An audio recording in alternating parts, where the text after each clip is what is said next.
KuroGames is up against a giant, a multi-million-dollar company versus a multi-billion-dollar company.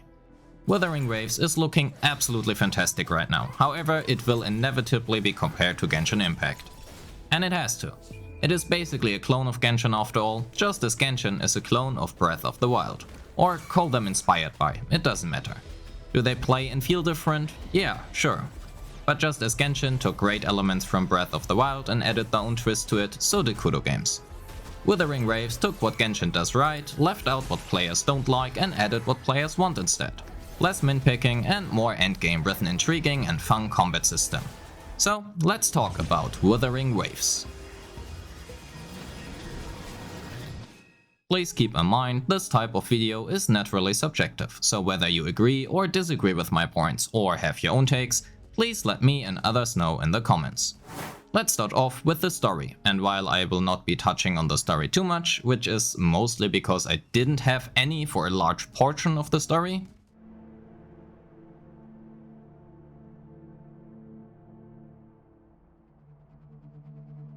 I do want to give a short overview.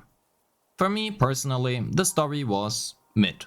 It wasn't bad by any means, and it certainly got way more interesting around the time Scar was introduced. Like, it wasn't anything breathtaking, but neither was Genshin 1.0. To give it a relatively spoiler-free rundown, you lose your girlfriend, then you drown, then find 2 new girlfriends, wait, no, 3 actually, but her ex-boyfriend is angry, so he gives you all a headache, and after you beat the shit out of him, you proceed to the main city where another pretty girl is waiting for your harem. During your journey, you learn about black and white sheep, then you meet this hot boy, but his wife told him to fight you, and so you did. Those 2 actually lead some kind of cult and want you to join them, but you don't wanna give up your harem, so you decline for now. Also, this dragon sentinel exists and got abducted by them, but who cares? Also, you have some dark and mysterious past. So yeah, there you go. If you played or watched the CBT, you know what I said, and if not, I didn't spoil too much for you. Or at least I hope so. Let's get the good out of the way. The combat. Wuthering Waves combat is absolutely fantastic. It feels very fluid and satisfying. Just like in Genshin, you assemble a team, and although in Wuthering Waves your party size is limited to 3, it feels like your characters are actually playing in a team. This is mostly due to the intro and outro skills, which just make swapping between characters feel super dynamic. During the early stages of the game, even world bosses feel extremely easy. Though I do know for a fact that this does change later into the game as you increase your Soul 3 phase, as well as unlocking the special difficulty challenges. When talking about the combat, we also have to talk about the ecosystem. Defeating enemies may make them drop themselves, and after you throw your Pokeballs at them, you can equip them to your characters. I already made an in-depth overview on the ecosystem, so I won't cover everything here. In any case, defeating bosses and being able to transform into them afterwards feels extremely rewarding and is very fun. The different Echo abilities are diverse and interesting and allow for a wide variety of builds. However, with good comes also bad, or mid, or upper mid. Anyway, that is how I would describe the overworld and exploration. Upper mid. Like, it is fine I guess? There's nothing special about it, but it's not bad either. An 8 out of 10. At times, it feels somewhat empty. There's such a big emphasis on the ecosystem, but I often find myself actively searching for literally any enemy or something to do. It is hard to put into words for me, I just think they could work a little bit more on the environment. However, it should also be noted that traversing the overworld is very satisfying and fun. I mean, we have wall runs. In the end, I think maybe adding more enemies and some more points of interest, and the world would already feel way more fun to explore. Personally, I also prefer a more vibrant overworld, however, given the post-apocalyptic setting of the game, it fits really well. Which is a great segue to the characters. The amount of people trash-talking the characters' design is absolutely insane. While I personally am not a fan of every single character in the game, visually speaking, the muted color palette fits the game style extremely well. The MC is interesting and is just hot enough to be appealing, but not too hot so you don't ever pull on the banners. They got the jiggle physics on point, and in my opinion characters such as Shixia or even Yang Yang are really well designed. KuroGames just doesn't do their designs as flashy and over the top as Hoyoverse does. And that might be a problem, but I will get back to that later. I also don't wanna really talk about the UI too much, it's just like Genshin's, just a little bit more clean. Personally, I like it, and Tectone doesn't, but that's okay. It serves their purpose and they can still improve on various UI aspects as they deem fit until release. All of that aside, you have all of the classic game mechanics which Genshin also got. Oculus, which are called Sonator caskets here, rewards for exploring the world, various puzzles, a currency for opening chests which you then can turn in at the gift shop for stuff you want such as pulse.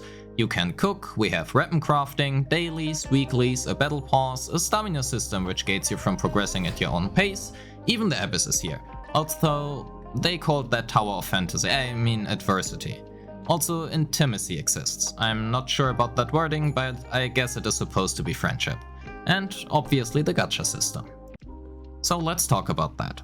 While the character event banner has the classic 50-50 for you to lose to, the featured weapon banner will always guarantee you the 5-star of the featured weapon.